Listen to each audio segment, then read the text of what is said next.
Good morning, dear students. Welcome to this online lecture. I am Mr. Rahul Pawar. In today's lecture, we are going to study the second practical part, that is income tax challan number 280.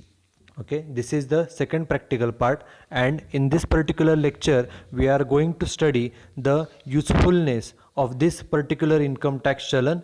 After that, we are going to study the actual form which is used for making payment of income tax, and after that, at the end of this lecture, we are going to study the two examples on the practical filling of this income tax challan number 280.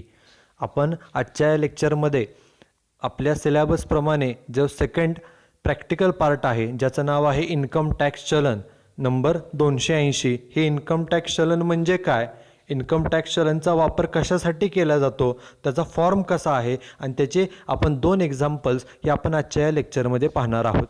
In the earlier lecture we have seen the practical filling of the PAN application form. आपण पाठीमागच्या लेक्चरमध्ये pan application form म्हणजे काय, pan application फॉर्मचा format काय, तो कशा पद्धतीनं fill up केला जातो हे आपण पाहिलेलं आहे. त्यामध्ये आपण काय पाहिलं की पॅन कार्ड जे आहे कोणत्याही व्यक्तीला, each and every person, weather he is an individual, whether he is a partnership firm, company, HUF, etc., etc., every person who has to pay tax to the government, he has to file the income tax return. Okay, जो व्यक्ती, तो व्यक्ती individual असेल, तो व्यक्ती partnership firm असेल, ती व्यक्ती कंपनी असेल किंवा HUF असेल, ज्यांचं उत्पन्न हे जास्त आहे, ज्यांना इन्कम टॅक्स रिटर्न हा भरावा लागतो कारण ते इन्कम टॅक्स देणं आहेत, त्यांना प्रत्येकाला पॅन कार्ड असणं हे त्यांच्यासाठी आवश्यक आहे. पॅन कार्डचा बेनिफिट आपण काय पाहिला होता की जर पॅन कार्ड एखाद्या व्यक्तीकडे असेल तर त्या पॅन कार्डच्या साहाय्याने इन्कम टॅक्सचं रिटर्न फाईल करता येतं आणि त्याचबरोबर इन्कम टॅक्स पेड करण्यासाठी सुद्धा आपल्याला पॅन कार्डची आवश्यकता असते. And a person requires a PAN card for filling the income tax return as well as it is also useful for making payment of income tax to the government. कोणताही व्यक्ती जो गव्हर्नमेंटला tax देणं आहे, कोणताही व्यक्ती जो गव्हर्नमेंटला इन्कम टॅक्स जमा करणं आहे, त्या व्यक्तीकडे पॅन कार्ड असणं आवश्यक आहे. पॅन कार्ड असेल तर तुम्ही easily income tax return file करू शकता आणि तुम्ही इन्कम टॅक्स स्वतःचा जो आहे तो पेडसुद्धा करू शकता. हा जो इन्कम टॅक्स पेड केला जातो, there are two options for making payment of income tax to the government. आपण एखादा व्यक्ती गव्हर्नमेंटला जो काही इन्कम टॅक्स पेड करतो ते पेड करण्याच्या दोन प्रकार आहेत. First option is he can pay the income tax through online mode, और second option is he can pay the income tax through offline mode. Okay, in our syllabus we are going to study the offline mode for making payment of tax to the government. आपण एखादा व्यक्ती, ती व्यक्ती individual असू शकते, company असू शकते किंवा पार्टनरशिप असू शकते, ती व्यक्ती गव्हर्नमेंटला टॅक्स कसा देऊ शकते, त्यासाठी ज्या दोन मेथड्स आहेत, ऑनलाईन मेथड आणि ऑफलाईन मेथड, त्यापैकी जी ऑफलाईन मेथड आहे की ज्याद्वारे आपण गव्हर्नमेंटला टॅक्स पे करू शकतो, ती मेथड आपण यामध्ये पाहणार आहोत. आणि हे जे काही चलन आहे income tax challan number 280, this challan is used for making payment of tax to the government. आपल्याला ज्या वेळेला गव्हर्नमेंटला टॅक्स द्यायचा असतो, टॅक्स देण्यासाठीचं, टॅक्स पेड करण्यासाठीचं हे इन्कम टॅक्स चलन आहे. Okay, so let start with this. Challan 280, Challan 280 is one way to pay your advance tax, regular tax, self-assessment tax, additional charges, etc. हे जे चलन नंबर 280 आहे हे कशासाठी वापरलं जातं तर एखाद्या व्यक्तीला स्वतःचा ॲडव्हान्स टॅक्स पे करायचा असेल, रेग्युलर टॅक्स पे करायचा असेल, सेल्फ असेसमेंट टॅक्स म्हणजे थोडक्यामध्ये टॅक्स पेड करण्यासाठी, गव्हर्नमेंटला टॅक्स देण्यासाठीचं हे चलन वापरलं जातं.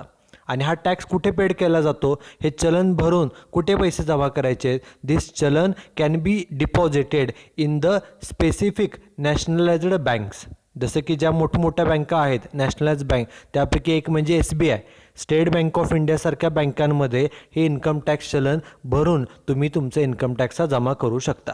आता त्यासाठी इन्स्ट्रक्शन्स काय आहेत बघा. Instruction first is please use a separate challan for each type of a payment. आपण जे पेमेंट करणार आहोत त्या प्रत्येक पेमेंटसाठी वेगवेगळं चलन आपण वापरणं गरजेचं आहे. एकाच वेळेला आपण जर 2-3 प्रकारचे टॅक्स भरत असू तर प्रत्येक पेमेंटसाठी सेपरेट चलन वापरणं आवश्यक आहे. This is first instruction. Then second instruction is quoting your PAN is mandatory. Okay, in this particular challan we have to mention the PAN number of that particular person. ज्या व्यक्तीचा आपण टॅक्स पेड करत आहोत, मग ती व्यक्ती इंडिव्हिज्युअल असेल, ती व्यक्ती कंपनी असेल, तर त्या व्यक्तीचा त्या कंपनीचा पॅन नंबर हा आपल्याला तिथे मेन्शन करणं हे कायद्यानं बंधनकारक आहे. This is second. Then note that quoting a false PAN, जर एखाद्या व्यक्तीनं चुकीचा पॅन नंबर हा जर त्यामध्ये लिहिला, it may attract a penalty of ₹10,000 as per section 272 subsection B of income tax act 1961. Okay, if any person records writes the false wrong PAN number, then a penalty of ₹10,000 is levied on that particular person as per the Income Tax Act. This is third. And last is taxpayer can draw or issue a check or DD towards the payment of income tax. Normally आपण बँकेमध्ये पैसे टॅक्सचे paid करायला गेलो कॅशने paid करू शकतो, plus चेकने paid करू शकतो, किंवा डिमांड ड्राफ्ट देऊन सुद्धा आपण हा आपला जो काय इन्कम टॅक्स आहे तो आपण बँकेमध्ये जमा करू शकतो. These are the 4 basic conditions or instructions given by the income tax department for filling this particular income tax चलन. हे जे इन्कम टॅक्स चलन आहे ते भरण्यासाठीच्या या 4 बेसिक कंडिशन्स आहेत, बेसिक इन्स्ट्रक्शन्स आहेत. Now this is the proforma format of income tax challan. Income tax challan हे फक्त 1 पेज आहे आणि या इन्कम टॅक्स चलनमध्ये आपल्याला असेसमेंट इयर मेन्शन करावं लागतं. ज्या व्यक्तीचा आपण टॅक्स पेड करतोय त्या व्यक्तीच्या डिटेल्स म्हणजे त्याचं नाव, मिडल नेम, सरनेम काय, त्याचा पॅन नंबर काय आहे, तो कोणता टॅक्स पेड करतोय, त्या ॲप्लिकंटचा ॲड्रेस काय, पिनकोड काय, स्टेट काय, ही माहिती, कोणता तो टॅक्स पे करतोय त्यावरती बाकीची इन्फॉर्मेशन काय, एवढे फक्त आपल्याला तिथे फिलअप करावं लागतं. This is just a 1 page form and just like your PAN application form, this income tax challan this can be also downloaded at a free of cost from the income tax website. Income tax डिपार्टमेंटची जी website आहे त्या वेबसाईटवरून आपण हा जो form आहे तो फ्री ऑफ कॉस्ट डाउनलोड करू शकतो, त्याची प्रिंट काढू शकतो आणि त्या फॉर्मवरती प्रिंट काढून त्याच्यावरती माहिती जी आवश्यक आहे ती फिलअप करून आपण आपला टॅक्स हा बँकेमध्ये जमा करू शकतो. ओके, हा फॉर्म बघा काय, हा 1 पेज फॉर्म आहे, त्यामध्ये पार्ट्स करून दाखवलेले आहेत. ओके, इथं स्पेसिफिक पहिल्यांदा सांगितलं बघा, चलन 280 हा जो काय फॉर्म आहे त्याचा नंबर काय, चलन नंबर 280. पहिल्यांदा आपल्याला सांगितलं आहे टॅक्स ॲप्लिकेबल, त्याला टिक करायचं आहे. पहिला काय बघा, इन्कम टॅक्स ऑन कंपनीज, जर आपण कंपनीचं टॅक्स पेड करत असू तर इथे टिक करा. नाहीतर पुढं काय सांगितलं आहे, income tax other than company, company सोडून इतरांचा असेल तर इथे टिक करा. आपण एखाद्या व्यक्तीचा टॅक्स भरतोय म्हणजे अदर दॅन कंपनी, त्यामुळे आपण इथे टिक करणार आहोत. हे एक. त्यानंतर हे पहिलं झालं. दुसरं आपल्याला असेसमेंट इयर मेन्शन करावं लागतं. आपण पाहिलेलं आहे की सिलेबसप्रमाणे आपलं असेसमेंट इयर काय आहे तर 2000, सिलेबसप्रमाणे असेसमेंट इयर आहे 2020-21. ते आपल्याला इथे मेन्शन करणं गरजेचं आहे. असेसमेंट इयर किती, 2020-21. त्यानंतर पुढे आपल्याला पॅन नंबर, आपण प्रिव्हियस लेक्चर्समध्ये पाहिले की PAN is a 10 digit alpha numeric number issued by the income tax department to the tax payers. Okay, हा पॅन नंबर 10 न्यूमरिकलचा असतो, अल्फा न्यूमरिक. त्यामध्ये काही अल्फाबेट्स असतात, अक्षरं असतात आणि काही नंबर्स असतात. तो पॅन नंबर हा इथे मेन्शन करावा गरजेचा आहे. पॅन नंबर रेकॉर्ड करणं, लिहिणं हे कंपल्सरी आहे. विदाऊट पॅन नंबर इन्कम बँकेमध्ये हे चलन ॲक्सेप्ट केलं जात नाही. त्यानंतर पुढे विचारले फुल नेम. आता तिथं आपल्याला सांगितलं नाही की अगोदर सरनेम लिहा का नेम लिहा, परंतु ऑफिशियल कामासाठी, गव्हर्नमेंटच्या कामासाठी नेहमी पहिल्यांदा सरनेम लिहावं. उदाहरणार्थ मगाचं उदाहरण जे होतं की रोहित तुकाराम पवार, फॉर एक्झाम्पल सांगतोय, सरनेम काय पवार, कॅपिटलमध्ये लिहा पवार, PAWAR, एक बॉक्स रिकामा ठेवा. त्यानंतर नाव रोहित, ROHIT कॅपिटलमध्ये, त्यानंतर एक बॉक्स ठेवा आणि वडिलांचं नाव तुकाराम, ते पुढे लिहा TUKARAM. सुरुवातीला सरनेमच लिहावं, त्यानंतर नेम लिहावं आणि त्यानंतर मिडल नेम लिहावं. ओके. त्यानंतर next point is complete address with city and state. आपल्याला या व्यक्तीचा पूर्ण पत्ता विथ शहर आणि राज्य लिहायचं आहे. मग आता मगाचं उदाहरण बघूया आपण. मगाशी काय होता की 26 किंवा 24 मल्हारपेठ सातारा हा ॲड्रेस होता, मग तेच लिहायचं. आता इथं आपल्याला बेटर आहे लिहिणं 24 फॉर एक्झाम्पल. मग पहिल्या 2 बॉक्समध्ये 24 येईल, एक ब्लँक रिकामा ठेवा बॉक्स. त्यानंतर मल्हारपेठ MALHAR मल्हार, एक बॉक्स रिकामा, पुढं पेठ PETH. ओके. सातारा आहे त्यामुळे एक बॉक्स रिकामा ठेवून सातारा लिहिलं.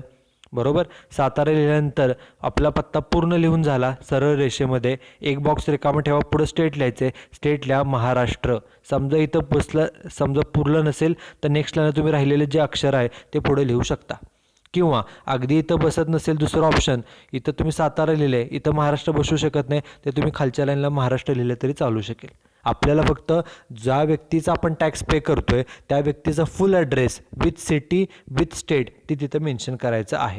त्यानंतर नेक्स्ट लाईनला telephone number. Telephone number means landline or mobile which is available. जो नंबर असेल तो मेन्शन करा. ओके. पिनकोड. पिनकोड आपल्या ॲड्रेसमध्येच असतो. Pin code generally 6 digit numerical number. तो पिनकोड इथे मेन्शन करा. इथे पिनकोड मेन्शन करण्यासाठी बरोबर 6 बॉक्स आहेत. त्या 6 बॉक्समध्ये आपला पिनकोड मेन्शन करायचा. आता हा झाला फर्स्ट पार्ट. आता एकूण 3च पार्ट्स आहेत, त्यातला फर्स्ट पार्ट झाला. सेकंड पार्ट सगळ्यात महत्त्वाचा, तो आहे टाईप ऑफ पेमेंट. आपण कोणत्या प्रकारचं पेमेंट करत आहोत, म्हणजे कोणत्या प्रकारचा टॅक्स. त्यामध्ये आपल्याला ऑप्शन्स 6 दिलेत. पहिला आहे ॲडव्हान्स टॅक्सचं पेमेंट करत असू तर या बॉक्समध्ये टिक करा. सेल्फ असेसमेंट टॅक्सचं पेमेंट करत असू तर इथे, रेग्युलर असेसमेंट, सरटॅक्स, कंपनीचा टॅक्स असेल किंवा tax on distributed income of holder, जो काय असेल तो आपण इथे टिक करायचा आहे. तो आपल्याला एक्झाम्पलमध्ये दिला जातो की आपण ॲडव्हान्स टॅक्स पेड करतोय, सेल्फ असेसमेंट टॅक्स पेड करतोय का रेग्युलर असेसमेंटचा टॅक्स पेड करतोय, ते एक्झाम्पलमध्ये आपल्याला दिलेलं असतं. ते टिक करणं हे आपलं काम आहे. त्यानंतर आपण टॅक्स किती पेड करतोय त्याची अमाऊंट आपल्याला इथे मेन्शन करायची, जी सर्वात महत्त्वाची आहे. बघा, पहिल्यांदा इन्कम टॅक्स. टॅक्स किती, समजा एखाद्या व्यक्तीचं 24,000 आहे. 24,000त 5 अक्षर आहेत, अंक आहे, त्यामुळे 24,000. शेवटी अमाऊंट लिहायची 24,000. शेवटच्या 5 बॉक्समध्ये लिहायची अमाऊंट किती, 24,000. जेवढा टॅक्स असतो त्याच्यावर आपण 4% 4% सेस घेतो. मग 24,000च्या 4% जर आपण केलं तर ते तर 960 रुपये. त्याला नाव द्यायचं एज्युकेशन सेस. एज्युकेशन सेसमध्ये लिहायचं 960 रुपये. बरोबर. सेस जो असतो तो सध्याचा सेसचा रेट हा 4% आहे. जेवढा आपला टॅक्स लिहिलेला आहे त्याची अमाऊंट त्याचे 4% ते घ्या. बाकी समजा आपण व्याज पेड करत असू तर व्याजाची रक्कम लिहा. पेनल्टी पेड करायची असेल तर पेनल्टी समजा भरत असू, समजा हे चलन आपण व्याज पेड करण्यासाठी वापरतोय किंवा पेनल्टी आपल्याला कोणती तरी इन्कम टॅक्स डिपार्टमेंट आकारले त्यासाठी असेल तर पेनल्टी तिथे मेन्शन करा. इतर कुठले भरत असेल पैसे तर ते मेन्शन करा आणि नंतर इथं टोटल करायचे आहे. ओके. एकूण टॅक्स किती पेड करताय, समजा टॅक्स आला 24,960 उदाहरणार्थ, तर अमाऊंट लिहायची 24,960 रुपये. ते अमाऊंट ही शेवटच्या कॉलमपासून लिहायची.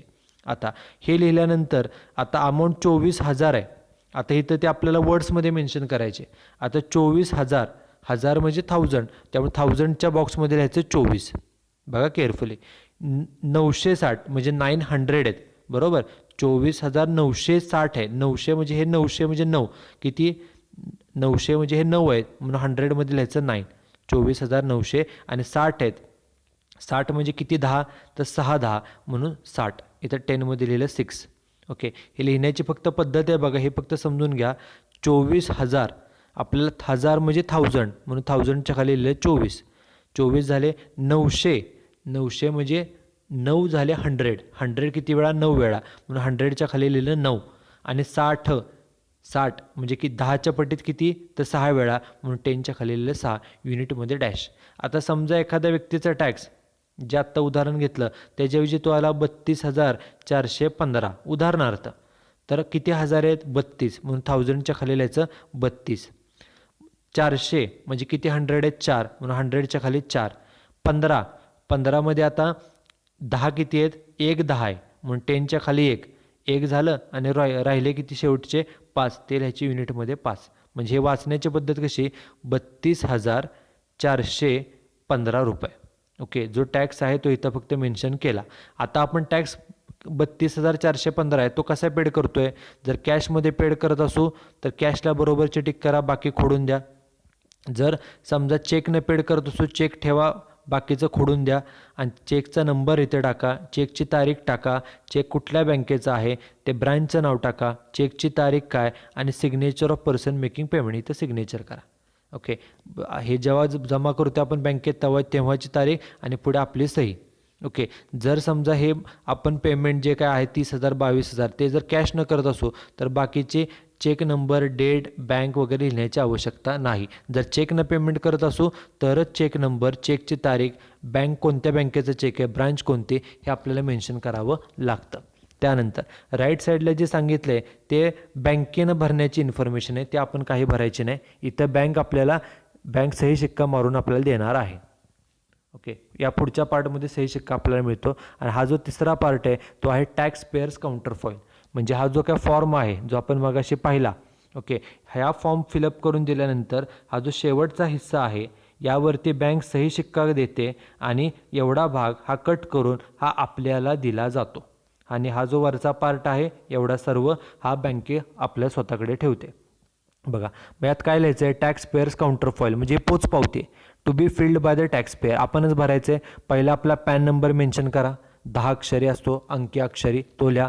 रिसिव्ड फ्रॉम, आता नेम विचारले, अदोगर आडनाव पवार रोहित तुकाराम, कॅपिटलमध्येच लिहा शक्यतो.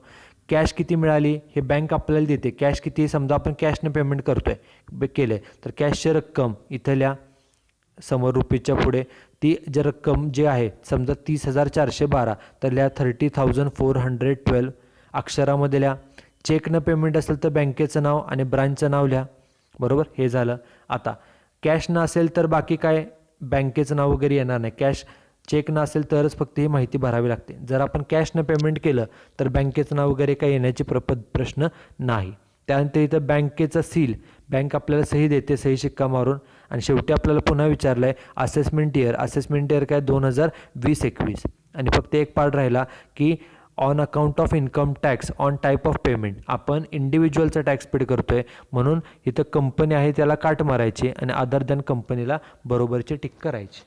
ओके, इंडिव्हिज्युअल व्यक्तीचं टॅक्स आहे म्हणून अदर दॅन कंपनीला टॅक्सला टिकमार्क केली, कंपनीला काट मारली किंवा त्याच्यावरती फुली केली तरीसुद्धा चालू शकतं. ओके, हा फॉर्म आहे आणि हा फॉर्म जो आहे तो कशासाठी वापरला जातो. This form is used for making a payment of tax to the income tax department, and this form can be downloaded from the income tax website. Okay, and after filling this form we have to deposit this form along with cash or check or DD to the specified nationalized banks. Okay, आता आपण त्याचं example बघूया. Example number 1, from the following details fill up income tax challan for assessment year 2021. आपल्याला 4-5 माहिती दिलेली आहे, त्याच्यावरून इन्कम टॅक्स चलनचा फॉर्म हा फिलअप करायचा आहे. पहिल्यांदा काय सांगितलं आहे, name of person is mister Mahesh Narayan Mohite. This is the name of person. Surname काय मोहिते, नाव काय महेश, मिडल नेम काय Narayan. Then address given is 25 Cooper colony Satara, pin code is 415001. Pin code with address दिलेला आहे. कॉन्टॅक्ट नंबर मोबाईल नंबर आहे. पॅन नंबर बघा 10 अक्षरे आहे का. BFLP 00 BFLP 06035 हा 10 डिजिट आहे बघा. आणि पुढे सर्वात महत्त्वाचं अमाऊंट ऑफ ॲडव्हान्स टॅक्स किती 24,000 इन कॅश ऑन 20 जून 2019. आपण 20 जूनला हे पेमेंट करतोय. कशाचं पेमेंट आहे हे, ॲडव्हान्स टॅक्सचं. किती पेमेंट करायचे 24,000 रुपये एवढं पेमेंट आपल्याला करायचं आहे. आणि कसं पेमेंट करतोय आपण, कॅशमध्ये.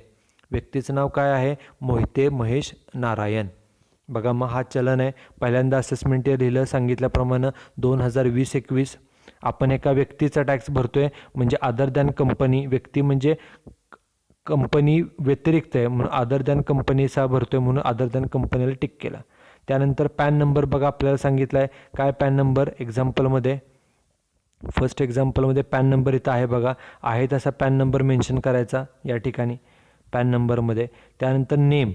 ओके, आता नेम लिहिताना शक्यतो कसं लिहायचं ते सांगितलं नाही आहे आपल्याला, परंतु प्रेफरेबली आपण पहिल्यांदा सरनेम काय मोहिते महेश आणि नारायण हे मेन्शन करायचं पहिल्यांदा. बघा,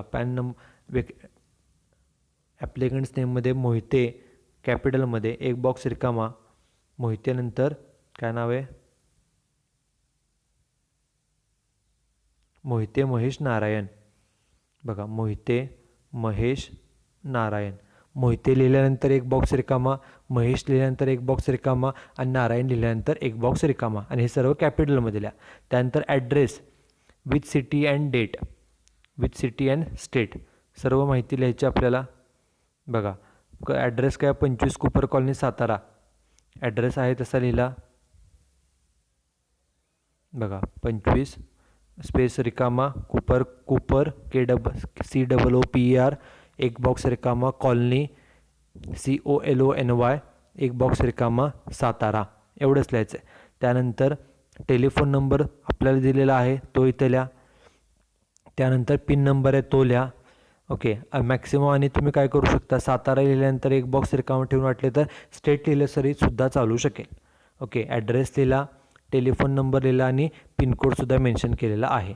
आता हा सर्वात महत्त्वाचा पार्ट, आत्ता जो माहिती पाहिली ती जनरल झाली, की व्यक्तीचं नाव काय, व्यक्तीचा पत्ता काय, व्यक्तीचा पिनकोड काय, व्यक्तीचा कॉन्टॅक्ट नंबर, व्यक्तीचा पॅन नंबर, हे सर्व बेसिक आहे. आता आपण कोणतं पेमेंट करतो आहे ते पहिल्यांदा मेन्शन करायचं आहे. बघा, आपण कोणतं पेड करतो आहे, ॲडव्हान्स टॅक्स. किती रुपये, 24,000 रुपये पेड करत आहोत. मग बघा, टिकमार्क करायचे ॲडव्हान्स टॅक्सला. ॲडव्हान्स टॅक्सचा हा नंबर आहे, ॲडव्हान्स टॅक्स. आणि आता किती पेड करतो आहे तर 24,000, म्हणून इन्कम टॅक्स कॉलममध्ये 24,000 इथे लिहायचे. 24,000 म्हणजे 5 अंक आहेत, 24,24,000 ते तिथे लिहा, 24,000. आता ह्या 24,000वरती सेस, 24,000 आपण टॅक्स पेड करतो आहे, आणि जो सेस आहे, एज्युकेशन सेस आणि हेल्थ सेस, तो नवीन नियमाप्रमाणे 4%. मग ह्या 24,000च्या 4%, 24,000च्या 4% किती येतं, 960 रुपये, बरोबर, 960. मग ते इथे शेवटीला 3 बॉक्समध्ये 960. ओके, 24,000 टॅक्स आणि हे 960, एकूण बेरीज किती झाली, एकूण बेरीज झाली 24,960, बरोबर.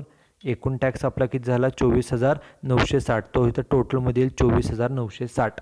आता हा अमाऊंटमध्ये लिहिला. आता वर्ड्समध्ये लिहायचं कसं बघा, तर 24,000 आहेत, हजार किती आहेत, 24, म्हणून 1000च्या खाली लिहिलं 24, 24 लिहायचं म्हणजे 24. ओके, 960, किती 100 आहेत, 9 आहेत, म्हणून 100च्या खाली 9. आता 60 म्हणजे 60, बरोबर.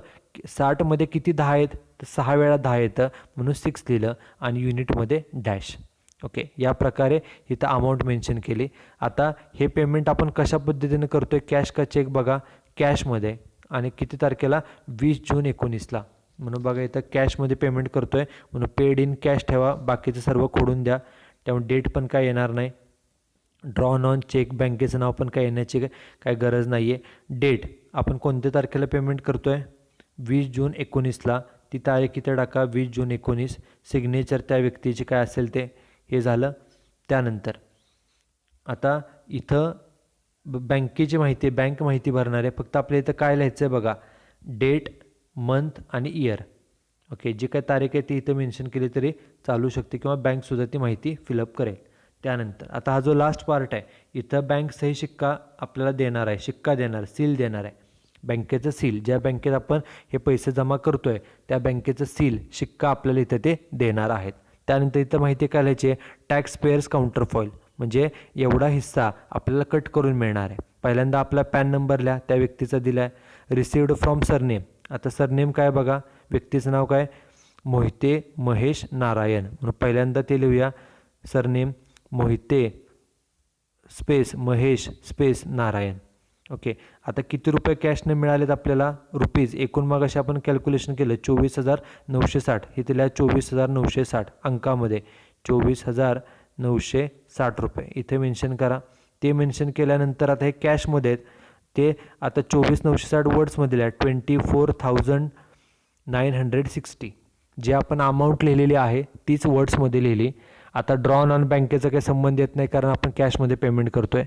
पुन्हा असेसमेंट इयर 2020 आणि 21 हे मेन्शन करा. आणि एक पॉईंट फक्त राहिला, की आपण कोणता टॅक्स पे करतो आहे, आपण इंडिव्हिज्युअलचा टॅक्स पे करतो आहे, त्यामुळे कंपनीला काट मारा आणि अदर दॅन कंपनीला बरोबरचे टिक करा. आपण अदर, इंडिव्हिज्युअल म्हणजे अदर दॅन कंपनी आहोत, त्याला फक्त टिक करा. Okay, this is example 1 on filling the income tax चलन.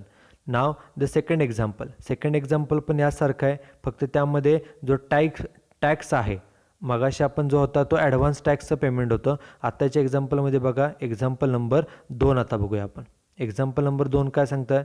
दिस is example number 2. From the following details fill up income tax challan for assessment year 2021. आपल्याला इन्फॉर्मेशन काय काय दिले बघा. पहिल्यांदा नाव मिस्टर राजेश मदन कांबळे, व्यक्तीचं नाव आहे. त्यानंतर ॲड्रेस आहे 14 Shaniwar Peth near new English school Satara, pincode 415002. Then we are given the contact number, landline number is given. Then we are given his PAN card number. Okay, we know that PAN card number is a 10-digit alphanumeric number. Then we are given the self-assessment tax. किती रुपये paid केला आहे? 36,400 आणि payment केला आहे चेकने. ते चेकचे डिटेल्स काय दिलेत बघा. चेकची तारीख आहे 28 जून 2019. चेक कोणत्या बँकेचा आहे? Bank of Maharashtra Satara branch आणि चेक नंबर आहे 452156. Okay, this information we are given. आता okay, with the help of this information we have to fill up the income tax challan. आता आपल्याला माहिती काय काय लागते, तर पहिल्यांदा त्या व्यक्तीचं नाव आहे कांबळे राजेश मदन. ओके, हे व्यक्तीचं नाव आहे. मग पहिल्यांदा आपण बघूया हे इन्कम टॅक्स चलन. पहिल्यांदा टिक मार्क करू. आपण इंडिव्हिज्युअल व्यक्तीचं टॅक्स पे करतोय म्हणून अदर दॅन कंपनीला टिक केली. हे पहिला पार्ट झाला. त्यानंतर असेसमेंट इयर काय 2020-21, ते असेसमेंट इयर मेन्शन केलं. सेकंड पार्ट झाला. त्यानंतर पुढे विचारलं आहे पॅन नंबर. पॅन नंबर हा 10 डिजिट असतो. बघा एक्झाम्पलमध्ये आपल्याला पॅन नंबर दिलेला आहे. पॅन नंबर जो दिला आहे तो आहे तसा तिथे मेन्शन करायचा. पॅन नंबर नंतर काय विचारलं आहे बघा, तर त्या व्यक्तीचं नाव. आता नाव लिहिताना कसं नाव लिहायचं आहे, सरनेम अगोदर का नेम माहीत नाही, सांगितलं नाही. आपण शक्यतो पहिल्यांदा सरनेम कांबळे राजेश मदन या पद्धतीने लिहायचं. म्हणून नाव लिहिलं कांबळे कॅपिटलमध्ये, एक बॉक्स रिकामा, रमेश त्यानंतर एक बॉक्स रिकामा आणि पुढे मदन. जे नाव आहे ते नाव कॅपिटलमध्ये, एक शब्द झाला कांबळे, पुन्हा एक बॉक्स रिकामा ठेवा, पुन्हा त्या व्यक्तीचं नाव लिहा. ते झाल्यानंतर एक बॉक्स रिकामा आणि पुन्हा सरनेम, हे नाव लिहिलं. त्यानंतर आपल्याला विचारलं आहे address with city and state. बघा ॲड्रेस काय, ॲड्रेस आहे 14 Shaniwar Peth near new English school Satara आणि विथ स्टेट पण लिहायचे, राज्याचं पण नाव लिहायचे आणि पिनकोडसुद्धा आहे. बघा काय ॲड्रेस होता 14 Shaniwar Peth near new English school Satara. म्हणजे ॲड्रेस लिहिताना काय केलं 14 पहिल्या 2 बॉक्समध्ये शनिवार पेठ, एक बॉक्स रिकामा ठेवून शनिवार SHANIWAR पेठ, एक बॉक्स रिकामा ठेवून PATH ते लिहिलं. त्यानंतर एक बॉक्स रिकामा ठेवून नियर NEAR, न्यू एक बॉक्स रिकामा ठेवून new NEW new, English ENGLISH, school एक बॉक्स रिकामा ठेवून स्कूल, कॉमा एक बॉक्स रिकामा ठेवून सातारा, सातारानंतर एक बॉक्स रिकामा ठेवून पुन्हा स्टेट काय तर महाराष्ट्र. ओके, हे लिहिल्यानंतर पत्ता लिहिल्यानंतर टेलिफोन नंबर, लँडलाईन असेल तर लँडलाईन नंबर लिहा, मोबाईल असेल तर मोबाईल नंबर, पुढे पिनकोड एक्झाम्पलमध्ये दिला आहे तो आहे 415-002. हा झाला फर्स्ट पार्ट. एकूण 3 पार्ट्स आहेत, त्यातला हा पहिला बेसिक जनरल पार्ट झाला. त्यानंतर सेकंड पार्ट हा महत्त्वाचा आहे, तो आहे टाईप ऑफ पेमेंट. आपण नक्की कोणतं पेमेंट करतोय बघा. एक्झाम्पलमध्ये सांगितलं आहे हा पेमेंट व्यक्ती करतोय सेल्फ असेसमेंट टॅक्सचं. ओके, सेल्फ असेसमेंट टॅक्स आहे. मग आपण सेल्फ असेसमेंट टॅक्स 2 नंबरला बघा, त्याला टिकमार्क फक्त करायचे. हे झाल्यानंतर अमाऊंट किती आहे टॅक्सची, टॅक्सची अमाऊंट आहे 36,400. टॅक्स 36,400 प्लस त्याच्यावरती काय असेल तो सेस लागेल, म्हणून अमाऊंटमध्ये लिहिलं 36,400. म्हणून इन्कम टॅक्समध्ये 36,400, 36,400 म्हणजे 5 अंक, म्हणून शेवटचे 5 बॉक्समध्ये 36,400 लिहिलं. त्याच्यावरती सेस किती घेतो आपण नेहमीप्रमाणे 4%, म्हणून 36,400च्या 4% जे काय अमाऊंट येईल ती इथं लिहा, बरोबर. आणि नंतर त्याचे टोटल करा. टोटल 2 प्रकारे लिहायचे बघा. टोटल जर समजा फॉर एक्झाम्पल एक 37,000 आली किंवा 38,000 आली, जे काही येईल ते टोटल इथे येईल ह्या 5 कॉलममध्ये, 5 बॉक्समध्ये, तिथे टोटल मेन्शन करा. त्यानंतर खाली टोटल इन वर्ड्स, तुम्ही इथं देखील टोटल इन वर्ड्स लिहू शकता 36,400 किंवा 36,800 जे काय असेल ती. आणि पुन्हा समजा एखाद्याची अमाऊंट 36,820 एवढी टोटल आली असेल, किती 36,820 रुपये एवढे आले असेल, तर किती हजार आहे 36, म्हणून 1000च्या खाली 36 किती 100 आहेत? 800 म्हणून 100च्या खाली 8 आणि 20 आहेत. 20मध्ये किती 10 आहेत? तर 2 10 आहेत म्हणून इथं 10च्या खाली लिहायचं 2 आणि युनिटमध्ये डॅश. ओके, जे अमाऊंट आलेली आहे ती फक्त इथं मेन्शन करायची आहे. त्यानंतर आपण जे पेमेंट करणार आहोत ते कॅश नका चेकनं. एक्झाम्पलमध्ये काय सांगितलं बघा, पेमेंट आपण करणार आहे चेकने. मग आता चेकची तारीख किती आहे? 20 जून. चेक आहे बँक ऑफ महाराष्ट्र सातारा ब्रांचचा. 20 जूनचा चेक आहे बघा. मग चेकनं पेमेंट करतो आहे म्हणून कॅश आणि डेबिट टूला खोडा. चेक नंबर जो आहे बघा, चेक नंबर दिला आहे का? सर्वात शेवटी आहे बघा चेक नंबर 452156. तो चेक नंबर इथे मेन्शन करायचा या बॉक्समध्ये. त्यानंतर चेकची तारीख जी आहे ती मेन्शन करा. ड्रॉन ऑन बँक, कोणती बँक आहे? Bank of Maharashtra. आणि ब्रांच पण मेन्शन करायची म्हणून कॉमा सातारा ब्रांच. जी दिलेली माहिती आहे ती लिहिली. त्यानंतर आपण कोणत्या तारखेला बँकेत चेक जमा करतो आहे ती तारीख टाका आणि त्या व्यक्तीची काय असेल ती सिग्नेचर. एवढी इन्फॉर्मेशन फक्त आपल्याला फिलअप करावी लागते. हा सेकंड पार्ट झाला. आणि लास्ट पार्ट जो आहे तो आहे टॅक्स पेयर्स काउंटरफॉईल. आपण टॅक्स पेयरला, जो कोण टॅक्स भरणारा आहे त्या व्यक्तीला ही पोचपावती ही दिली जाते. मग आता इथं पण काय माहिती आहे? पहिल्यांदा पॅन नंबर, जो काय पॅन कार्डचा 10 डिजिट नंबर आहे तो 10 डिजिट नंबर इथं मेन्शन करायचा. तो जो 10 डिजिट नंबर असतो तो अल्फा न्यूमरिक असतो. म्हणजे 10 डिजिटपैकी काही अल्फाबेट्स असतात आणि काही नंबर्स असतात. तो पॅन नंबर ॲक्युरेटली इथं मेन्शन करणं गरजेचं आहे. आणि मगाशी इन्स्ट्रक्शन वाचल्याप्रमाणे as per the instruction given, writing of a correct PAN number is essential. If any person writes wrong PAN number, incorrect PAN number, then a penalty of ₹10,000 can be charged under Income Tax Act. जर एखाद्या व्यक्तीने चुकीचा pan number जर टाकत असेल, ती जर चूक इन्कम टॅक्स डिपार्टमेंटच्या लक्षात आली तर त्या व्यक्तीला 10,000पर्यंत दंड हा भरावा लागू शकतो. त्यामुळे जो आपला पॅन नंबर आहे 10 अंकी, 10 अक्षरी 10 अंकी काय असेल तो पॅन नंबर इथे मेन्शन करा. त्यानंतर रिसिव्ड फ्रॉम, आपल्याला ही पोचपावती जी आहे ती आपल्याला मिळणार आहे. आपण बँकेमध्ये टॅक्स पेड करतो आहे त्यामुळे बँकेला पैसे कुणाकडून मिळाले? आपल्याकडून. आपल्याकडून म्हणजे व्यक्तीचं नाव काय? तर कांबळे राजेश मदन. ओके, मग त्या व्यक्तीचं नाव लिहा कांबळे कॅपिटलमध्ये राजेश मदन, जे काय नाव असेल ते लिहा. त्यानंतर पैसे कसे आलेत? कॅश नका चेकने तर चेकने, म्हणून चेकचा नंबर बाकीचे खोडून द्या. चेकचा नंबर जो काय आहे बघा, एक्झाम्पलमध्ये 6 अंकी नंबर आहे 452156. तो चेकचा नंबर टाका. चेक किती रुपयाचा आहे? आपण मगाशी अमाऊंट शोधून काढलेली होती. ती अमाऊंट जे काही 36,800 असेल ती अमाऊंट टाका. त्यानंतर ती अमाऊंट वर्ड्समध्ये लिहा. समजा अमाऊंट आहे 36,850 उदाहरणार्थ, तर 36,850.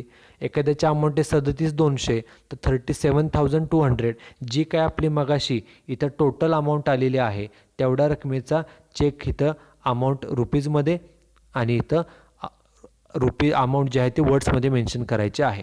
त्यानंतर पुढे लिहायचं ड्रॉन ऑन आणि तिथं काय लिहायचं? नेम ऑफ बँक आणि ब्रांच. आपण कोणत्या बँकेचा चेक दिला आहे बघा? बँक ऑफ महाराष्ट्र आणि ब्रांच आहे सातारा ब्रांच. म्हणून इथं बँकेचं नाव लिहिलं bank of Maharashtra comma Satara branch. बँकेचं नाव आलं बघा. इथं चेकची काय काय माहिती आली बघा. एकतर चेकचा नंबर जो 6 अंकी असतो तो आला. चेक किती रुपयाचा आहे ते आलं. चेक जो अमाऊंट आहे ती वर्ड्समध्ये आली. चेक कोणत्या बँकेचा आहे आणि ब्रांचचा आहे हे सुद्धा आपल्याला इथं मेन्शन करावं लागतं. त्यानंतर लास्ट पार्ट जो आहे की on account of income tax on type of payment. आपण कुठलं पेमेंट करतोय बघा? तर आपण अदर दॅन कंपनीचं करतोय म्हणून अदर दॅन कंपनीला टिक केलं बरोबरची आणि बाकीचं जे आहे ते फुली मारली. आपण इंडिव्हिज्युअल व्यक्तीचं टॅक्स पे करण्यासाठी हे चलन वापरतोय म्हणून अदर दॅन कंपनी सोडून बाकीचे आहेत आपण म्हणून त्याला टिक मार्क केले. आणि पुढे फक्त असेसमेंट इयर किती सांगितले? 2020-21. ओके, आणि या बॉक्समध्ये कंपनी ज्या बँकेत आपण टॅक्स पेड करतोय त्यांचं कॉमन सील म्हणजे शिक्का मारून हा जो काही हिस्सा आहे, आपण मगाशी पाहिलं की जे इन्कम टॅक्स चलन आहे, धिस चलन इज अ 1 पेज चलन. ओके, अँड धिस चलन all the details in this चलन we have to fill all the details, and after filling all the details we have to make the payment of tax, and this payment can be made in the form of a cash, the payment can be made in the form of a check, the payment can be made through a demand draft also.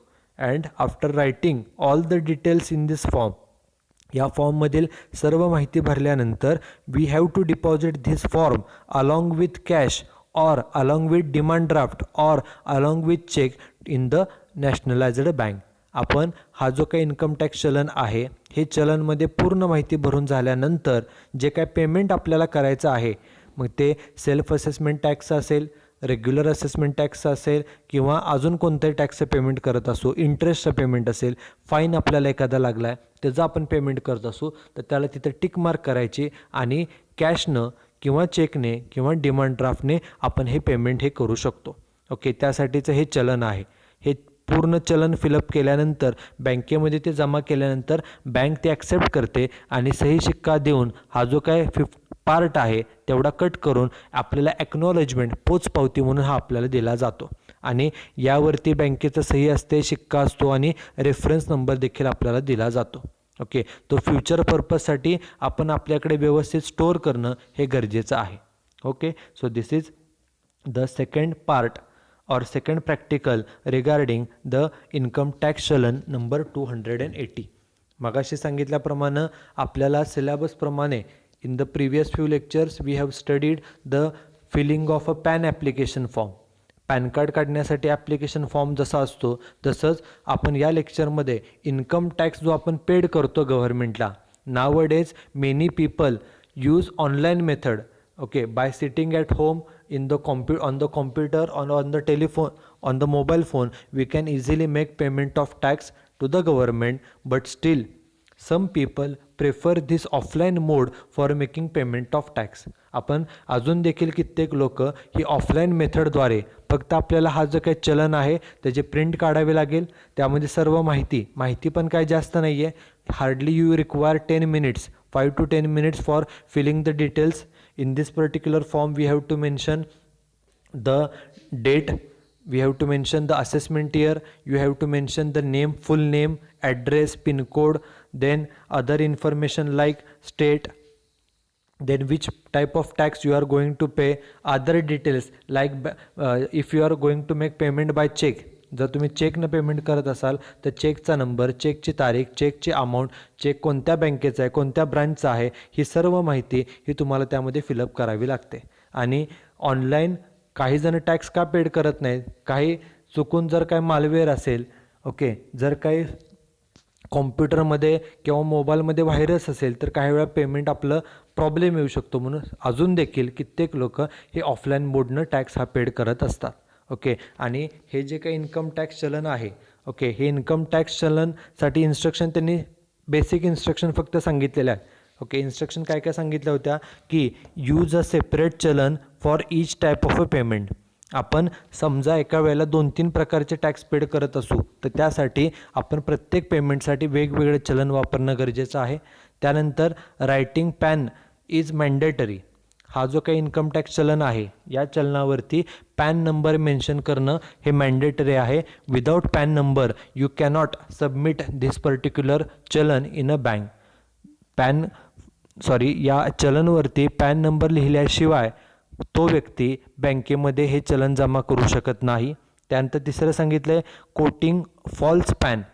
चुकीचा number जर आपण ह्या फॉर्मवरती fill up केला pan number, it may attract a penalty of ₹10,000 as per section 272B of income tax act 1961.